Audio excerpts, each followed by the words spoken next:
All right, welcome to the home edition of Field Hockey Canada's One-on-One, a new series where we interview national team athletes and coaches. I'm here today with men's national team defender Gordon Johnston. Gord played for UBC Thunderbirds, Hawks Field Hockey Club, made his national team debut in 2011, and has been a staple on the back end ever since. Welcome to the show, Gordy. Thanks for having me.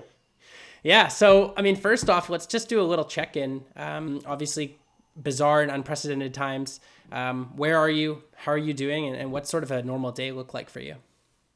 I'm in my house. I'm in Vancouver and I am working a lot right now. So I am a civil engineer working in mine remediation. So we've actually been quite busy and it keeps me doing things during the day, which is really nice. And yeah, just trying to keep fit, doing our team workouts and stuff like that. And that's what pretty much keeps me busy. Yeah, are you living with anyone at the time? Yeah, I'm living with my partner. Great. So with that in mind, obviously you're probably spending a lot of time at home and balancing a full-time job.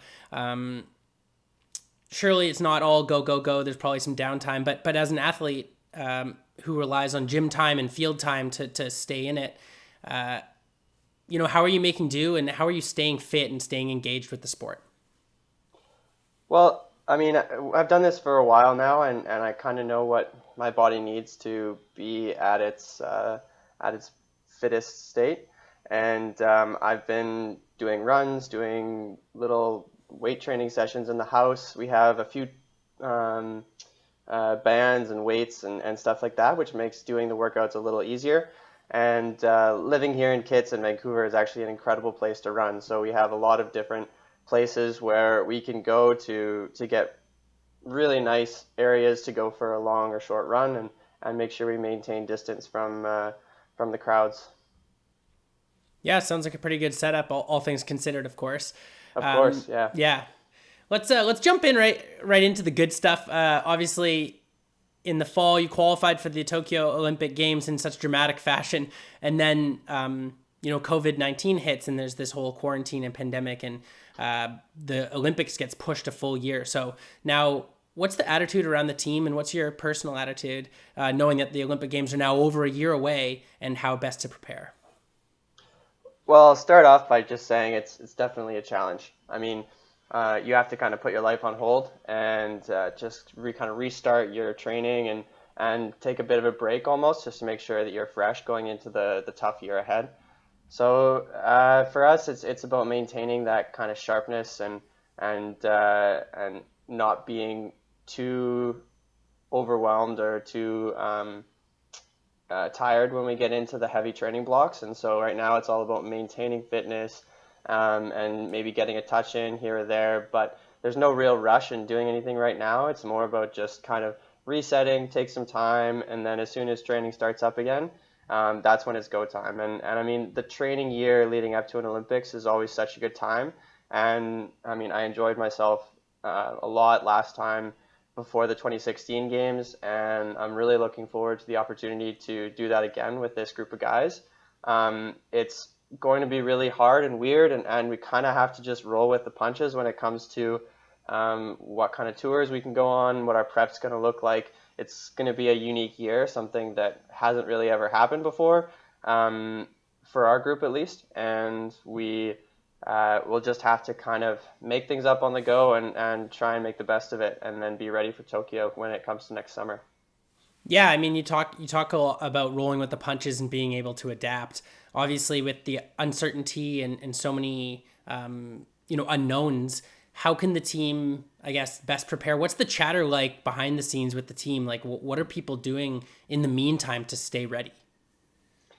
I think a lot of guys are pretty calm right now, just doing their own thing, making sure that they're sharp and ready to go for when training kicks up. I mean, personally, I stay in touch with most of my teammates, and we catch up here and there with over Zoom and stuff like that. But we'll be kind of getting back into training as the summer restarts. But there's really no rush right now to really push. I think that everyone knows that it's a good time to take a break, spend some time with friends and family, and then well, not spend time in person, I guess, but spend time with those that are close to us, and then we can get started again in the new year or sooner. Yeah, yeah.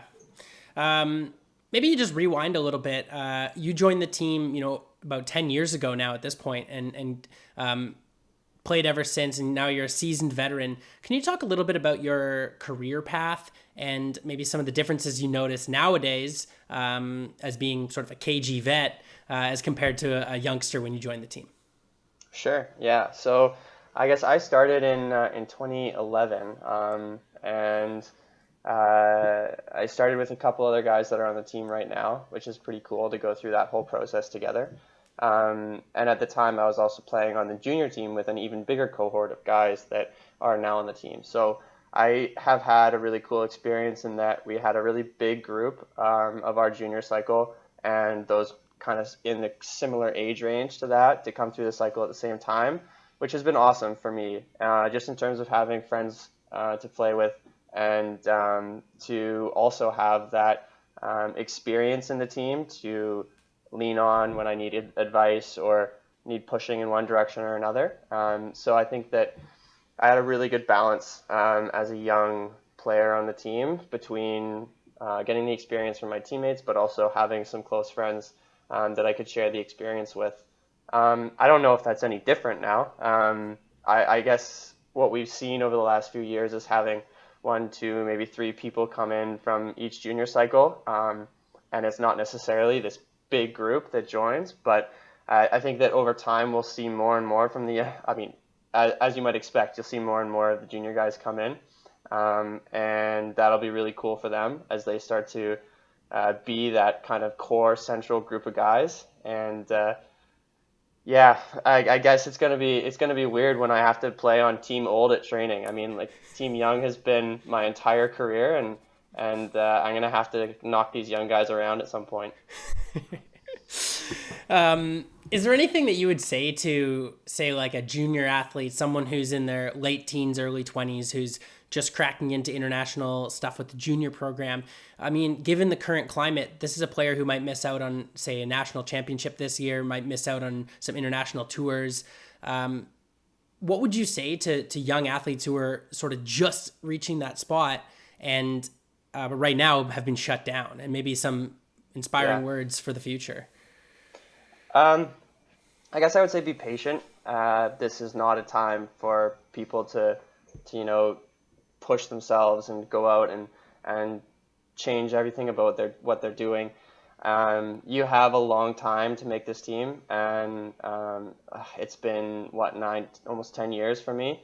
And I think that if you're patient and you keep working your craft and you do all the right things to put yourself in a place to succeed, then I mean one day you'll get an opportunity to join the team.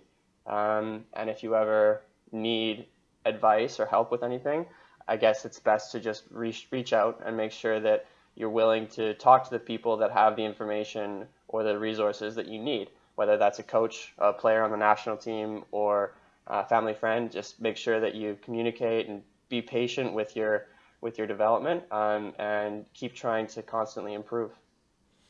So we're going to take it back to the fall, the Olympic qualifier here for a few minutes.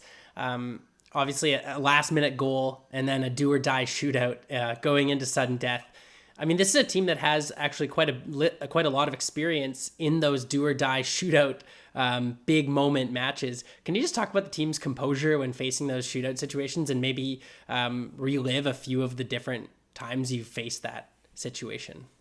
Yeah, absolutely. That's just, I guess, the core kind of culture on our team is winning in big moments. And I love to look back on those moments and see how well we performed, and maybe at times when we weren't even expected to perform the way we did. And so that's been pretty cool. For me, it all kind of started in 2014.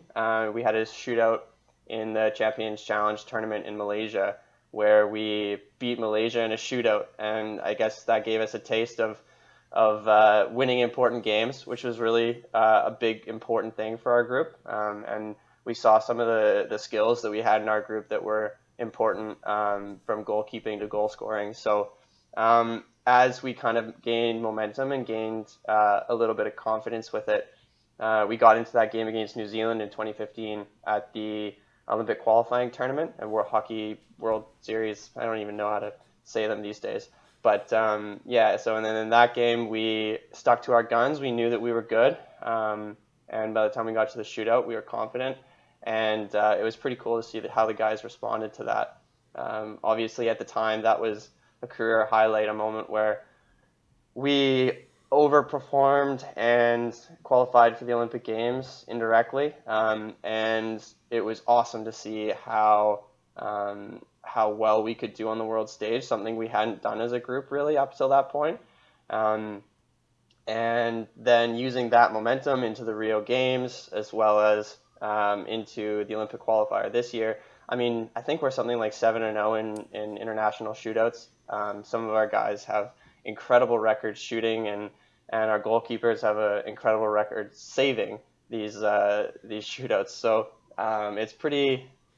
I really like to look back on it and sometimes rewatch them and just kind of see how our group has been able to go into situations where, let's say, we're 3-1 down in a shootout or we're 5-3 down in a game, and when we really have to perform, we really do. And I think that's such a valuable thing for our team to have in our back pocket. And it's been really cool to have that as part of my career. I know it's not everybody gets that opportunity, but to have these big moments in your career that you can look back on and see a time where you really performed at your best was it's pretty cool. Yeah.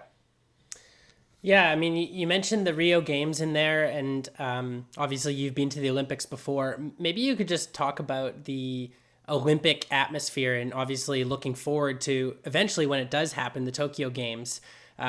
What you look forward to the most and what you remember the most fondly from your Rio experience. Yeah, Rio was really challenging.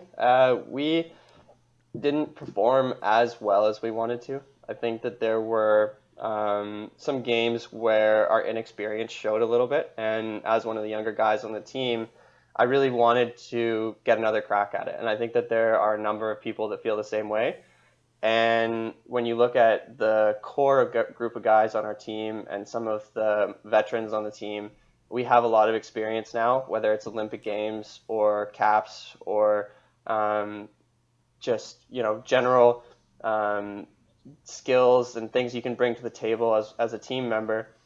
It's kind of cool to go into a games in 2021 where you have a bunch of guys hitting their prime, a bunch of guys with a lot of experience that have been to an Olympics before, and maybe have a better performance than they did last time, and we could do something special. So that's what's really cool to me. I definitely think that in Rio it was an incredible, life-changing experience, but I think that in terms of performance on the field, I'm really looking forward to seeing what we can do in Tokyo. Cool. Switching gears here just a little bit. You have a sister, Shanley, who plays on the women's national team. What's it like to have a sibling that's also kind of living the same sort of stuff and at the top of the game alongside you, to bounce ideas off, chat about the sport? What's the sort of family dynamic like? Are you guys competitive with one another? What's that relationship like? Yeah, well, I'll tell you one thing. The rest of the family is real tired of hearing about field hockey. We end up talking shop, as you might call it, quite a bit. And we, as you said, bounce ideas off each other. We train together sometimes. We use each other as a knowledge source, but also just sometimes a motivation source. And it's been really nice to have her there as someone that's always going through similar things that we're going through. And I value the ability to have someone to talk to that I know that she can relate to that and on a personal level. And those kind of conversations are really useful for personal development, whether that's internal or external. If it's coming from a coach, sometimes you have to figure out how to respond properly, or if it's coming from inside and you want to figure out how to become a better player on your own, having someone to talk to about those things is really valuable. And so it's been really cool to see how well she's done in her career and the things that she's been able to do. And yeah, looking forward to seeing what the future holds. Right on. Just finishing up here, aside from hockey, what are you most looking forward to doing when things open up? Whenever that may be, and when there are no restrictions or little to no restrictions in place, what are you most looking forward to doing? Well, there's a number of things that I do in my daily life that have completely changed. But I definitely miss the opportunity to just sit down and have dinner with some of my friends and have people over, make some pizza, as some people know that I like to do, and maybe go on some hikes or outdoor adventures or anything like that. I definitely like to have those social aspects as part of my life, and that's definitely changed over the last little while. So I'm looking forward to bringing a few more people into I guess you call it your COVID bubble, as soon as things start to settle down. And yeah, just kind of get outside and have some good hikes and camping and that kind of thing. So yeah, that's kind of where I'm looking forward to changing most. Right on. Well, Gordy, thanks so much for doing this, and stay safe and have a good week, and we'll be in touch shortly, no doubt. All right.